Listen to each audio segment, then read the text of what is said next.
Son of Bihar कहता है, इसकी हकीकत क्या है? चंपारण में 2 दिनों से इन्होंने अपना बेतिया में अपना डेरा जमाया था, उसी दौर में इसका गिरफ्तारी हो गया और बड़ा आंदोलन का हम लोग आगाह किए थे कि जब तक इस दंगाई बाहर रहेगा, सलाखों के पीछे नहीं जाएगा, तब तक हम लोग रोड पर उतरेंगे, उग्र आंदोलन होगा। इसलिए रविकांत भारती जी बेतिया पहुंचे और वहां वीडियो बनाने गए। उसी क्रम में हम लोग को पता चलता है कि इनके ऊपर हमला हुआ और चारों तरफ से जो कुछ उनके जो ब्रेन वॉश हुए हैं, छोटे छोटे बच्चे हैं, नाबालिग बच्चे हैं और जो 2-4 भाड़े के टैटू है, नकाब पोस्ट में आए थे। आपको पता है इनके ऊपर हमला कब हुआ? देखिए, जो गाड़ी पे हमला इन लोगों ने करने का प्रयास किया, एक बंदा तो पूरा नकाब पहन के लाल रंग का और देखे ठर्रा पी के और उसके बाद गाड़ी पे आके ऐसे ऐसे पीट रहा है। तो ये लोग जो है, मैं बार बार कहता हूं कि मनीष कश्यप के फॉलोअर नहीं थे, गुंडे थे। और जहां तक बात रही कि किस हद तक मामला गया, तो लाइव वीडियो में भी दिख रहा है। और मामला इस हद तक इसलिए गया क्योंकि इन लोगों ने ही, नाथूराम गोडसे ने गांधी जी को क्यों हत्या किया था? आप बताइए। नाथूराम गोडसे ने गांधी जी की हत्या की थी और उसी के विचार पे चलने वाला चड्डी छाप पत्रकार मनीष कश्यप है। और जब मनीष कश्यप उसी के विचार पे चलने वाला है, तो इसके जो गुंडे हैं, यह गुंडे जो उपद्रव करेंगे, हिंसा करेंगे, और इसलिए आए थे। वहां पे मेरे भी थे लोग समर्थक, लेकिन अगर मैं बाहर ही निकल जाता, हिंसा होने लगती, 10-20 लोग घायल हो जाते, तो मेरे ऊपर भी एफआईआर हो जाता। इसलिए मैंने कहा मुकेश जी से कि मुकेश जी गाड़ी आगे बढ़ाइए और हम लोग आगे चलते हैं। यहां पे इन बातों में हम नहीं पड़ते। हमारा अगला सवाल ये है कि अब जो है वो हो सकता है कुछ जो मनीष कश्यप के सपोर्टर हैं वो कहेंगे कि आप लोग जो है डर करके भाग गए, ऐसा बड़ी बड़ी बातें करते हैं, कमरे में बैठ करके बड़ी बड़ी बातें करते हैं और उनके समर्थकों ने आपको भगा दिया। इसके ऊपर आप क्या कहना चाहेंगे? अगर उसके समर्थक, पहले मैं बताऊं, मैं वहां से आया हूं, भागा नहीं हूं। और विधिवत गाड़ी तक मुझे पुलिस ड्रॉप किया और गाड़ी के पास जो हाथ ऐसे पीट रहे थे, पुलिस वाला उनको डंडा मार मार के भगाया। तो डंडा मार रहे थे तो भागे वे।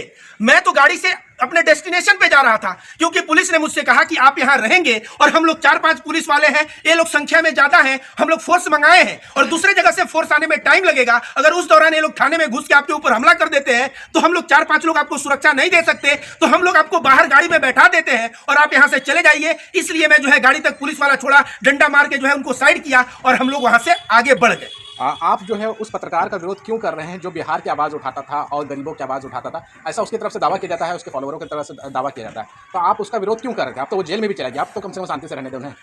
बिहार का आवाज उठाना कब कहा जाता है? जब जो है बिहारी लोग पैसा कमा रहे हैं, उनको पैसा कमाने में और मदद करें।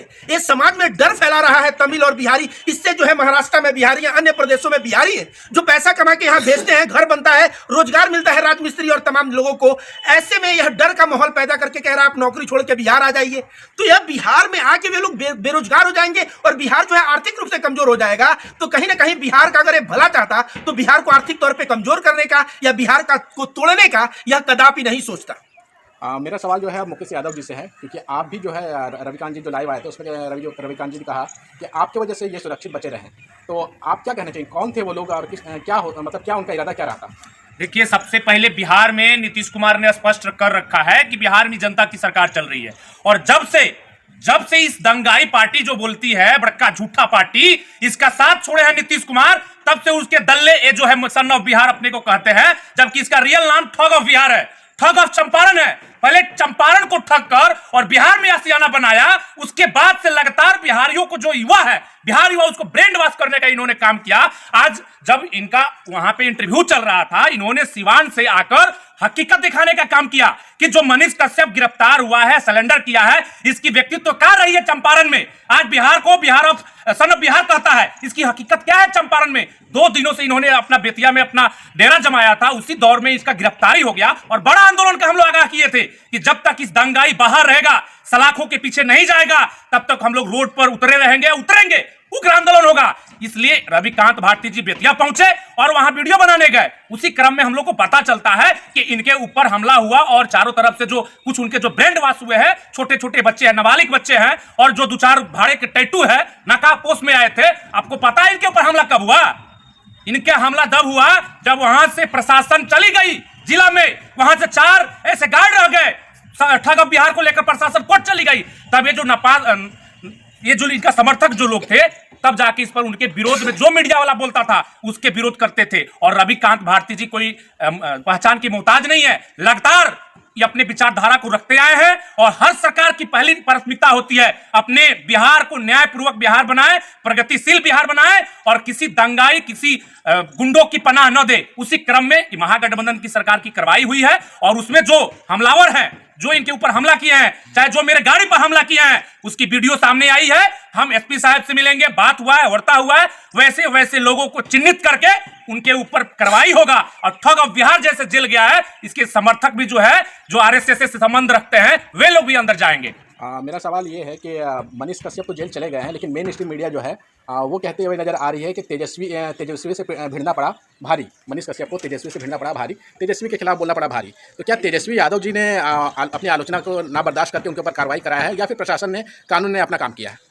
जो ठग ऑफ बिहार है ना, उसका वीडियो आप देखिएगा। 3 साल से लगातार एक समुदाय को टारगेट करते आया है, और जो तेजस्वी यादव के बारे में वो टारगेट किया है, तो सोचता कहता है कि हम पत्रकार हैं, हम मीडिया वाले हैं, यूट्यूब वाले हैं। तो तुम नेतृत्व करने कब से उतर गए? और तुम सहानुभूति बिटोर सकते हो, बिहारियों की सहानुभूति तुमको मिल सकती है, लेकिन नेता का नाम लेकर नेता बनना भूल जाओ, जमीन पर काम करना होगा। और बिहार का जो लोकतंत्र है, हमारे संविधान है, उसके मानने वाले ही राजनीतिक दल में शामिल होते हैं। दंगा फसाद करने वाले, गुंडा करने वाले किसी भी दल में सम्मिलित नहीं होते हैं। रविकांत भारती से हम जानना चाहेंगे कि जब आपके ऊपर हमला जैसी कंडीशन बना, तो उसके बाद जो बिहार का प्रशासन है, उसने कैसे आपको सपोर्ट किया? बिहार का प्रशासन तो मुझको सबसे पहले कहा कि आप जाके अंदर बैठ जाइए, और आपको जब जाने को बोला जाएगा तब जाइएगा, या हम लोग अपने फोर्स को बुला रहे हैं। चूंकि हम लोग 4 लोग हैं, और 4 लोग इतने जो बहुत ज्यादा छोटे छोटे बच्चे और ये जो गुंडे जो हैं, इनको हम लोग संभालने में, अगर ये लोग थाने में आ गए तो मुश्किल होगा। तो आप एक जगह बैठ जाइए। मैं बैठ गया। बैठने के बाद उन लोगों ने कहा फोर्स आ रहा है। उसके पश्चात उन लोगों ने कहा कि अभी जो है आप आराम से निकल सकते हैं। गाड़ी को थाने के पास बुलाया, थाने के गेट के पास मुझको बैठाया, और गाड़ी के पास जो लोग आ रहे थे, पुलिस उस पर डंडा मारी, वे लोग भागे, और हम लोग वहां से आराम से आसानी से निकल गए। आपसे एक बात और जानना चाहेंगे कि आप कह रहे हैं कि कुछ लोगों की वीडियो फुटेज आई है, कुछ लोगों का चेहरा सामने निकल करके आया है, जो आपके ऊपर हमला करने की आशंका जिनसे थी। तो क्या आप उनके ऊपर कोई कानूनी कार्रवाई करेंगे? कोई ऐसा एक्शन लेने के प्लान में है आप लोग? बिल्कुल। अगर जिनका जो है चेहरा आया है, जैसे बात हुआ, एसपी साहब से भी बात हुआ है, उस वीडियो फुटेज पे जिसका चेहरा आया है, उस चेहरे के अनुसार जो हमला हम पे करने का प्रयास हुआ है, हिंसा करने का प्रयास हुआ है, उनके ऊपर जो है कानूनी कार्रवाई बिल्कुल होगी, ताकि पता चले यह चड्डी छाप पत्रकार जो है, यह तो जेल गया ही, साथ साथ इसके जो तुम फॉलोअर बन के और हाथ में भारत का कानून लेने का प्रयास कर रहे हो, तो तुम्हारा भी स्थान जेल है और कुछ नहीं। आप जो है चंपारण आए हुए हैं। चंपारण जो है एक ऐतिहासिक जगह है। तो चंपारण जब आप पहली बार आ रहे हैं, तो आप बिहार और चंपारण के लिए क्या कहना चाहेंगे? यहाँ के लोग आपको कैसे लगे? चंपारण के मैं देखिए दुकानों पे खाना खाया, और जगह जगह मैंने बात की। मुकेश यादव जी और तमाम जो लोग हैं, बहुत ही ज्यादा मेहमान नवाजी की है। यहाँ के लोग जो है, मैं कहूँगा हॉस्पिटैलिटी, मेहमान नवाजी में बहुत अच्छे हैं। यहाँ का लोग का हृदय बहुत अच्छा है। यहाँ के लोग ईमानदार प्रवृत्ति के होते हैं। लेकिन यह चड्डी छाप पत्रकार, पता नहीं महात्मा गांधी की कर्म भूमि में, यहाँ जो कह रहे हैं वाल्मीकि जी की ये तपोभूमि है, यहाँ पे जब पैदा होके और किस तरह से कभी हिंदू मुसलमान करता है, तो कभी जातिवाद करता है, तो कभी बिहार के ही नेताओं को गाली देने लगता है। पता नहीं यह इस धरती पे कैसे पैदा हो गया, मुझे तो इस बात पे डाउट होता है। एक आखिरी सवाल कि बिहार के लोग जो है सबसे ज़्यादा एडमिनिस्ट्रेशन में पाए जाते हैं, सबसे ज़्यादा IAS IPS निकलते हैं, लेकिन कई सारे ऐसे राज्यों में जब वो कार्य करने जाते हैं, तो दूसरे राज्य के लोगों को ऐसा क्यों लगता है कि वो जो है उनके हिस्सों को छीन रहे हैं? ऐसा क्यों लगता है? बिहारियों को कई राज्यों में जो है कुछ ऐसे लोग हैं जो गलत निगाहों से देखते हैं, जबकि बिहारी जो है वो मेहनत करता है। देखिए, वे लोग मूर्ख हैं। इसलिए मूर्ख है कि बिहारी किसी भी कारखाना में जाता है या कहीं कार्य करता है, वह जाके मालिक के सर पे बंदूक नहीं रख देता कि तुम मुझे नौकरी पे रखो। तो उसको नौकरी मिलती कैसे है? वह मेहनत करता है, उसके अंदर कुछ हुनर है, उस हुनर पे नौकरी मिलती है। अब जो कहा जाता है कि बिहारी हमारा हक खा रहा है, भाई तुम भी बिहारी से कंपीट करो, प्रतियोगिता करो। हो सकता है तुम बिहारी से ज्यादा मेहनत करो, बिहारी से ज्यादा तुम स्किल अपने अंदर हुनर लाओ, तो डेफिनेटली तुम्हारे राज्य में तुमको भी नौकरी मिलेगी। यहाँ बात है कंपटीशन की। जब कंपटीशन करोगे तो बेहतर होगा। जो लोग इस तरह की बात कर रहे हैं, बिहार के लोग आके हमारा रोजगार खा रहे हैं, वे लोग निकम्मे टाइप के लोग हैं, आलसी टाइप के लोग हैं। अगर वे मेहनती होते तो अपने गुण को सीख के और वे जो है उस कार्य को कर लेते। बहुत बहुत शुक्रिया आप दोनों का हमें वक्त देने के लिए। ये थे रविकांत भारती जी और मुकेश यादव, जिन्होंने आज की घटना के ऊपर अपनी रोशनी डाली।